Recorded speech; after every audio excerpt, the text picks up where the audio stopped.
There's normal fast aging. There's normal aging, yeah. And there is rapid aging. So the rapid aging is a disease. Multiple sclerosis can actually affect cognition. You get your dopamine from eating. Yeah. So you eat one yummy donut today. Yeah. Well, are you going to be happy with one donut? I think today, what do you think about talking about aging and motivation? Like, how does that work together? Well, I think in rehab, motivation is one of those things that is very, very important because it's ingredient to our success, right? Probably one of the most powerful. One of the most powerful, because if we don't have the motivation, I think it's going to be very, very difficult to overcome a lot of those, difficult things that will come to you during the process of rehabilitation. So, how does aging affect motivation? You think it's like, does motivation go down as we age? Does it need to?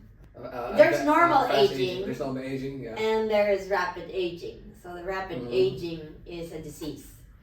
So in fact, that's one of the diagnoses I think that could be considered on, like, if you're being seen by a doctor, being seen by whoever practitioner is aging. Rapidly aging. Yeah, and there's lots of good reasons or bad reasons, I guess. Why people could age like rapidly. Of course, lifestyle is, and it's lifestyle. Just for a review, for people that has not heard us say, we didn't invent these things. We've also learned from other people and other, like, scientists and all that. Proper food, like, for your body, and exercise, sleep, good sleep hygiene, stress management, maybe occasional drinking is fine, and then smoking. Smoking? Oh, okay. Yeah, and some other things you could throw in there is community and, and having that community. Yeah. Spiritual health. Yeah, spiritual health. Those are all enhancements for, to keep us from aging too quick. Too quick, yes. Yeah.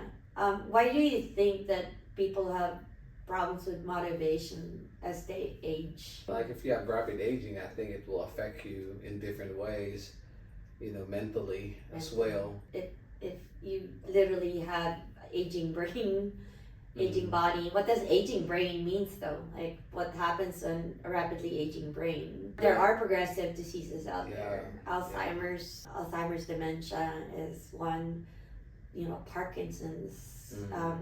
You also have some cognition affected in there. Yeah. And I didn't know this at first, like years ago. I didn't know that multiple sclerosis can actually affect cognition. So I thought it was always muscular, but no, it also affects it affects your cognition. So those are ways to.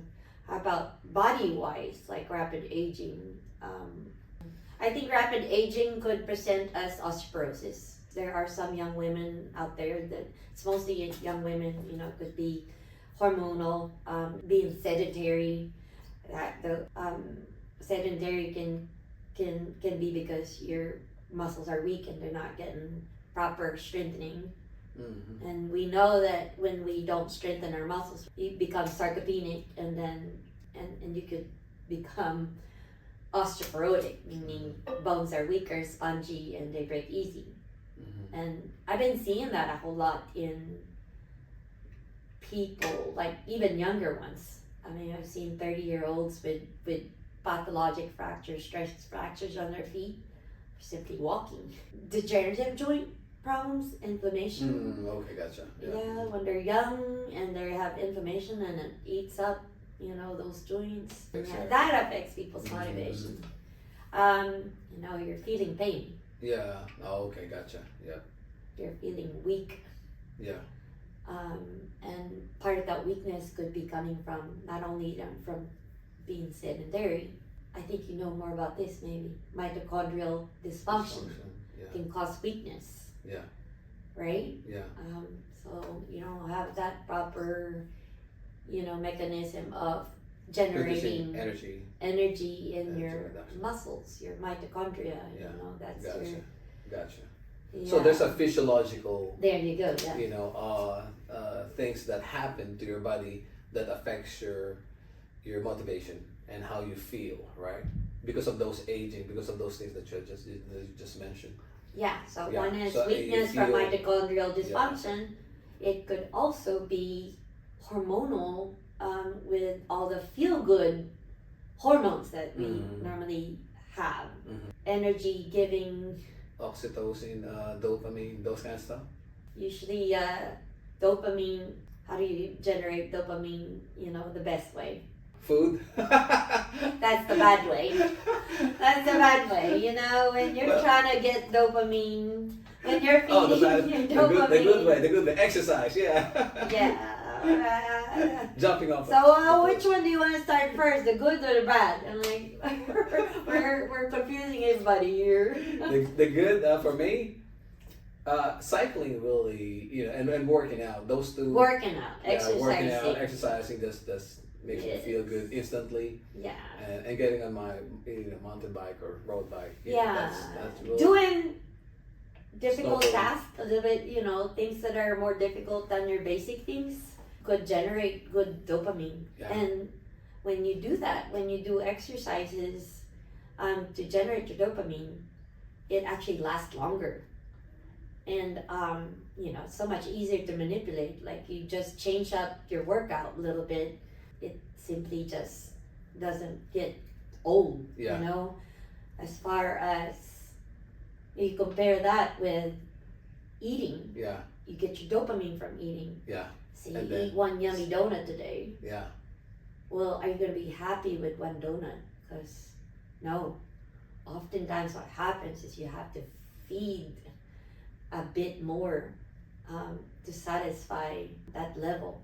It's the way you beat it is by adding more, Yeah. and you stuff yourself more, so that's what happens when you get your dopamine in the easiest, most pleasurable way. Yeah. And that could be other bad habits. It's like having a price that's so easy to get. You just buy it, or you Yeah. buy a purse. And then it's gone. Things like that, it's gone, and then next time you're like buy a more expensive purse.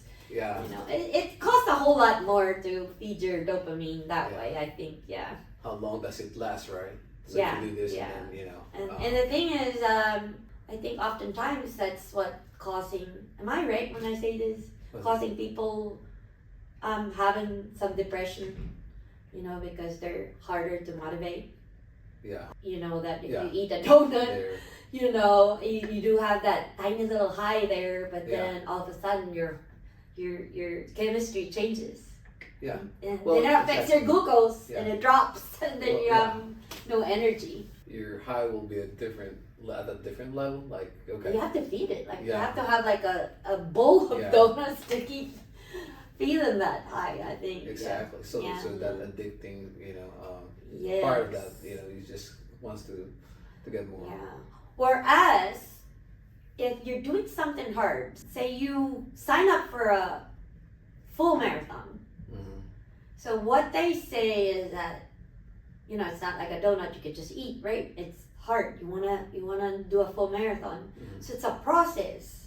If you're not a real runner, you have to start somewhere.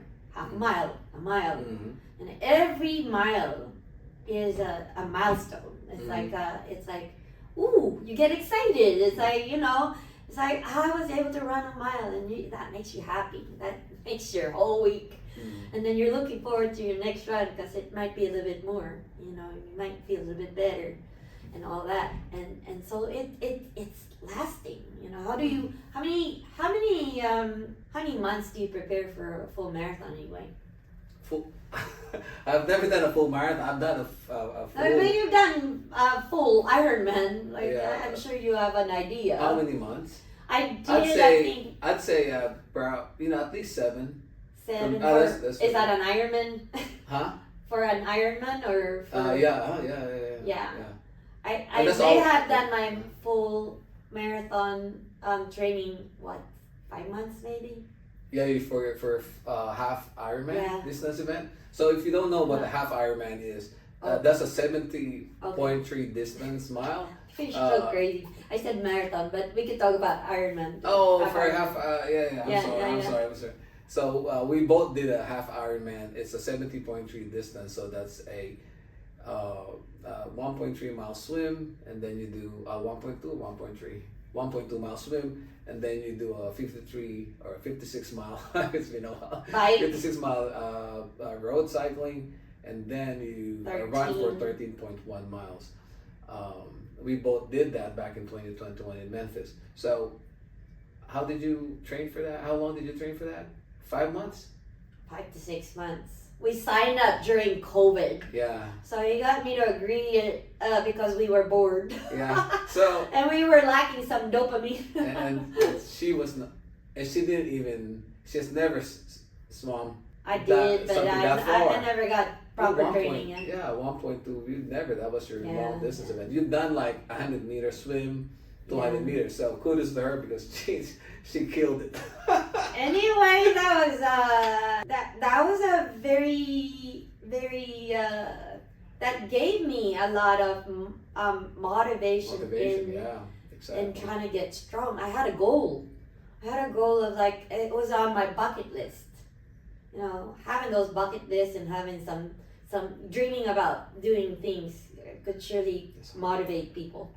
You have to, want to do things, like be open to doing new things. Mm-hmm. Definitely, the swimming part of the half Ironman is something new to me. Scary because it's an open water. But let me motivate you because I've never been a swimmer. And I did not have proper training to start with, and then I'm like, okay, let's get a coach. We got a coach. So and I did better, and I was able to make it without a wetsuit. So I was so proud of that on open water with a whole bunch of kicking women around me, and men don't kick, just women. Women we're meaner as far as like fight off people in the water. But anyway, I did it, and I was one of those that even if I was motivated, I had a lot of fear. So I think first I imagined I can do this, and it tickled my brain. Mm-hmm. It did. It's like, oh my gosh, if I can do this, what was it?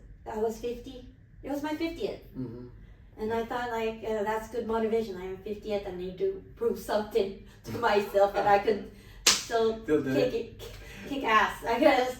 And so it's like motivating, and like to think about that. And it's the best time because it was still COVID times, and hey, I'm like, okay, let's do it. We have the time. We trained, and I slowly got a little addicted. Once you start feeling that little high from swimming, first like how many laps on the Olympic size pool, then all of a sudden I'm doing laps. And then getting better at my bike, Mm-hmm. Let me tell you, biking with men rather than kind of trained me. It was, again, there's a lot of things scary that would unmotivate people, but all I had to do was try. So I tried. I always hesitated. No, I don't want to go bike with you guys. Mm-hmm. But then at some point, like, okay, I need to practice, and there's no women out there that wants to really bike. My friends don't really bike, so I did, and that was great. So yeah, and the running, the only part that I like about running that motivates me is the feeling of finishing a run. So still, anything that we try to do, I think you need to find some sort of light at the end of the tunnel. Mm-hmm. It's like, I know I'm gonna love the feeling of being done running. Mm-hmm. And really, it's the journey. Mm-hmm. Trying to do like little at a time and getting from here to there to here to there to here to there. I think that really was the motivating factor, is just getting through that. It was more fun to go through it than really the actual day of the half Ironman. Because then it's like, okay, we're gonna start all over again. What are we gonna do next? You know. But at least it's a long process. Yeah. It's not like eating a donut. Yeah. You eat a donut and that's done. It's 30 seconds of pleasure. Yeah. And it's gone. And then there's guilt Yeah. of eating something that you Yeah, I probably think- shouldn't have eaten. Yeah. You know, we're in our 50s now, and I should tell people that I was never athletic when I was younger. Never. My dad died when I was very young. He was the athletic, parent, and I really Play tennis, play golf. what do you think about people that hesitate, that are aging and they hesitate to try new things? Do you have any advice to people that hesitate, like they're bored, they're not motivated, they're staying home, no joy in their life? Yeah. What do you think Well, about? I always tell my patients, body in motion stays in motion. I think for most of the people that I see in the rehab setting, and fortunately, their outlook change once they start to feel the difference. So I think overcoming that poor motivation, getting in a better mental state, and then they slowly, gradually incorporate those little things. Yeah. And then it just compounds. It's like a compounding effect. It could be a walk in the park. It could be working out for 30 minutes a day. Finding that community. Yeah. So a lot of our patients, they will start, with this small little things, and then they'll say, I really enjoy doing this, and before you know it, they're getting a little bit more active. And I think that fuels.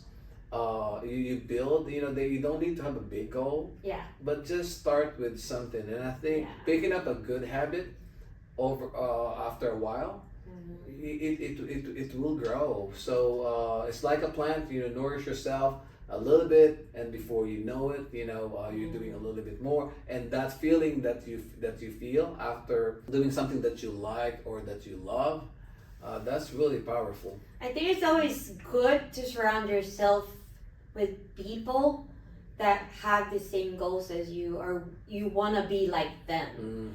If you surround yourself with people that wants to eat healthy, the tendency is you're gonna eat healthy too. If you surround yourself with people that likes to exercise, likes to run, whatever, and you're interested in that, and you can't think of how you could do that, surround your people with those people. Find your community where you could grow yourself and not be like, have weeds. You wanna surround yourself with people that are blooming and flowering and blossoming and thriving. Not the ones that would kill you like weeds around there where it's gonna choke you. So I think that's one of the best things, is to surround yourself with people that has common goal. Or if you're not there yet and you're imagining, it would be great if I could do that. So find those people. Don't hesitate. It should, for one, aging, motivation and all that, I think is very important, because here's one thing I tell my patients is, we never know how long we are here. I mean, only one God knows how long. Yeah. And I think it's very important to keep our quality of life, because you could be 100 years old and you're bored and you're sitting in a corner and you're watching people enjoy life. You could be at a nursing home and had a stroke, and you could live long at nursing home as long as they feed you and as long as they give you medications and all that.